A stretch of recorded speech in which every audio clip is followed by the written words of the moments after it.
Hey, yo, you know what it is, man? Mr. Nazir Gray, my man DJ Jerry stepping out. I'm stepping in for him real quick, man. He got to take care of some business. But yes, I'm Nazir Gray, aka Uncle Stepdaddy.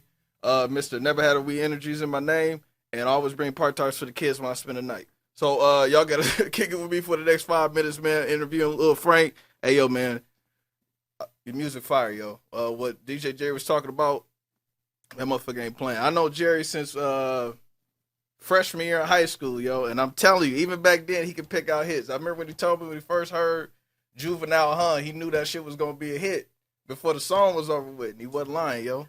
So let me ask you, man, what's your earliest memory of music when you was young that motivates you to get in this game? No matter the genre of music, an artist, maybe a movie, something that sparks something in you to make you be like, you know what, I want to get into this entertainment shit. It was. I actually remember this shit vividly. It was at Southridge. They was having these for real. They was having like these little auditions at Southridge and shit. I think they still had like the little, you know, the little auditions and shit. Okay. But at Gurney Mills, not at the one here now. All right. Yeah. So I remember mom had ended up signing me up for this shit, and I was gonna dance because I told you I'd be dancing this shit Right, too, right. this shit. So I remember it was the Cat Daddy song by Chris Brown, and mom and them they kept going over it with me, kept going over because it's like I was acting like why they kept asking me all them questions, but them was the questions that the people was gonna be asking me like where you from, shit like that, how old is you, Right. what you. And I just remember when I got on the stage, when I got on the stage, cause you know like how they had like they record the shit like Right. how you record they record the shit and it was like on the CD back then like it was on the CD.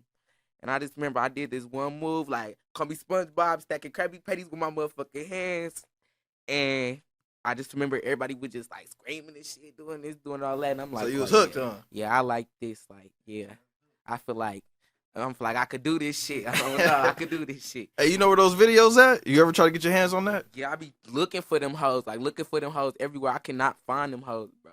But I remember that shit was on the news, all type of shit. Oh yeah, you gotta That's why I be find trying that. to find the news clip where that shit happened at.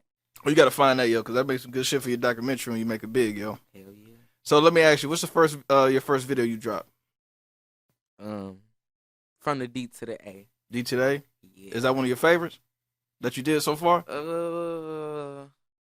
They are my favorite, but I feel like I got my picks. I feel like everybody got their picks. Oh, in music. absolutely, absolutely. But, no, it was from the D to the A. That's what really set it off. Like, yeah, from the D to the A, shit was a hit. But no, I was already known like for fighting motherfuckers and doing all of that, being reckless. So it's like when I did from the D to the A, everybody just like tuned into that motherfucker. But it's like all the motherfuckers that I beef with and beat up, they was in the comments talking a lot of shit. Right. And that made me like, I feel like I wasn't ready for fame at the moment. At the time I was, Right. but it's like I didn't know like all of these motherfuckers was gonna be talking about you. All of these motherfuckers was gonna be, you know, Oh, I come coming with it. at you like that. Like, and it's like I wasn't strong enough. I was just like 13, 14, just, you know, popping my shit, doing my shit. Right. Being who I am. Okay. That leads to my next one, man. What motivates you to make music? Like, besides you already liking entertainment, what makes you put that pen to a pad or, you know, whatever you start freestyling? What make you do that? What's your motivation for it? God. There you go. God. Can't go wrong with that. Destiny. Yeah. Like God. Like, I don't know. I just feel like a lot of people don't believe, but it ain't even about God or believing. It's just about the simple fact that people don't got a voice. And like a true voice, like a motherfucker that's not lying, that's covering up who they is, a motherfucker that's putting up a fake facade, a motherfucker that's gonna tell their viewers, tell the world lies. Like it's like motherfuckers say what they do, they say what they about, but behind closed doors, that's not who they really is. They not who they say they is. Like a lot of people like that, and it's like I just had to be the one to show them that I'm the truth. Oh, absolutely. Because from what I see, it's about 90% of that. The industry is like that. Entertainment period. A lot of people acting like somebody that ain't themselves. So, oh, absolutely. So, I'm gonna tie that to this. Okay, so when you make it big, little Frank, what's the steps you're gonna do to protect yourself, man? So you won't become, you know, like I said, the late Dolph, King Von, Mo3, all these cats that got had a bright future in the game, what steps you gonna do to protect yourself from that, especially in your own city? Because they say that's where most of the hate is. What you gonna do differently to start protecting yourself? Because you got to. That's a great question, actually. You can't just leave it to God, man. Of course, I can't just leave it to God. Just leave it to God. I got family members that was already in the industry. I got family members that's in the industry, and I got a lot of motherfucking family everywhere. And it's like they might not say that. They might act a little off to me sometimes, but I know deep down inside that they not finna let no motherfucking body putting their hands on me, play with me. Cause if they play with me, they playing with them, and that's just what it is. Like, just cause I be alone and you see me alone, don't mean when I come and get on that ass, I'm gonna be alone. Absolutely. I know you say you got into a fight. When you like, I did too. Like I said, I was I remember the first time I got bullied, I was carrying Goosebumps books. I had the 5 set. It was like a 5-part. It was like a 5-part joint. I forgot what it was. It was about something about a ghost, something like that. And I remember I was walking and my book bag was garbage. I had that what they call them joints, the Pearl Sports or something sports or whatever it was. And my zipper didn't zip up and it fell out. I remember it was like, oh, dude got Goosebumps book. And so I mainly fought because I had the 3 the what they call it, the trinity of getting ribbed and shit. So I had a lazy eye, I was fat, and I was stanky.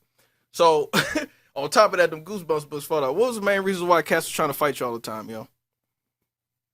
Why you so many brawls growing up? Because you said that's all you did. Man. And I respect you for that. I respect you for that because a lot of cats out here ain't brawling now. So I respect you a whole lot for that. And that's how I know these niggas really pussy. But it was like I always had that. I don't know, that fire. I don't know. That's just what I explain it as now. I always had that motherfucking fire. Always had that motherfucking flame. Hold on, let me take these motherfucking off because now we really getting into something. Like, it's like I always had that flame. Always had that fire. Like, my cousin them used to like have me fighting motherfuckers with you. Like, I got 100 on Lil Frank. What? 200 on Lil Frank? Fuck you mean? But like, you know, I stopped fighting with you, but people used to like try me at school and shit because it's like I'm small. I'm this small ass boy, and then my mama always keep me dressed up and shit. But like, not now. I dress myself now, but like back then, you know, mama used to dress me up and shit. Had me on my little polo shit in the summer, polo hat, polo shorts, polo shoes and shit. And you know, like they wasn't used to a little ass kid, a little ass boy coming through and motherfucking shining like that. And then I always like had a personality. So anywhere I went, I just stood out. It's like no matter what, I just stood out. And when they played, like, cause they was so big and they was so bad, they was gonna whoop me and they thought they was, and they didn't. And that's where it's like all the hate and all the backlash and all that shit came from. Okay. Because it's like we real motherfucking fighters, like real life whooping shit. Like, but if you want to get guns and shit, like we can do that too. But I'd rather take it to the streets. Whoop your ass. 100% agree with that, yo. Because with the brawler, man, you don't have to be worried about no lawyers. You don't have to worry about just old fashioned melee. I respect you a whole 100% for that. Got another question